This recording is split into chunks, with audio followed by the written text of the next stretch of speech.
নমস্কার, আপনারা দেখছেন সময় কলকাতা। সময় নিউজ নিয়ে রয়েছে আমি সৈকত। চোখ রাখবো বিস্তারিত খবরে। ঠাকুরবাড়িতে মমতা ঠাকুরপন্থী গোসাইদের মারধরের ঘটনায় গ্রেপ্তার অন্যতম অভিযুক্ত। 2025 সালের 24শে ডিসেম্বর ঠাকুরবাড়িতে মমতা ঠাকুরপন্থী মতুয়া গোসাইদের মারধরের ঘটনায় গাইঘাটা থানায় মোট 13 জনের বিরুদ্ধে অভিযোগ দায়ের করা হয়। সেই অভিযোগের ভিত্তিতে বাগদা থানার হেলেঞ্চা থেকে গ্রেপ্তার করা হয় হারাধন হালদারকে। ধৃতের বিরুদ্ধে ভারতীয় ন্যায় সংহিতা আইনের একাধিক ধারায় মামলা রুজু করেছে পুলিশ।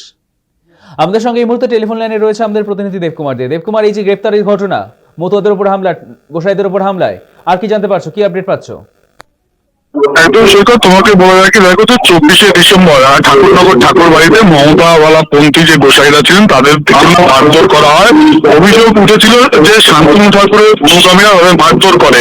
সেই ঘটনায় কিন্তু গাইঘাটা থানার 13 জনের বিরুদ্ধে অভিযোগ দায়ের হয়। এর আগে একজন গ্রেপ্তার হয়েছিল এবং পরবর্তীতে আজকে সকালে পাগদা থানা এলাকার এক ব্যক্তি হারাধন হালদার, যে কিন্তু এই ঘটনার মূল অভিযুক্ত এমনটাই জানাচ্ছে পুলিশ এবং মমতাপন্থী যারা মতুয়া ধর্মের মানুষরা আছে তারা। এই হারাধন হালদারকে গ্রেপ্তার করা হয় এবং কিন্তু আজকে বনগাঁ আদালতে পাঠানো হয় পুলিশের পক্ষ থেকে। মোট 13 জনের বিরুদ্ধে অভিযোগ হয়েছিল, এখনো পর্যন্ত 2 জন গ্রেপ্তার হয়েছে।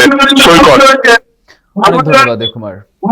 যেমনটা জানা যাচ্ছে, গোসাইদের মারধরের ঘটনায় গাইঘাটা থানার মোট 13 জনের বিরুদ্ধে অভিযোগ দায়ের করা হয়েছে। তার মধ্যে মূল অভিযুক্তকে গ্রেপ্তার, সেই মতো অভিযোগের ভিত্তিতে বাগদা থানার হেলেঞ্চা এলাকা থেকে গ্রেপ্তার করা হয় হারাধন হালদারকে।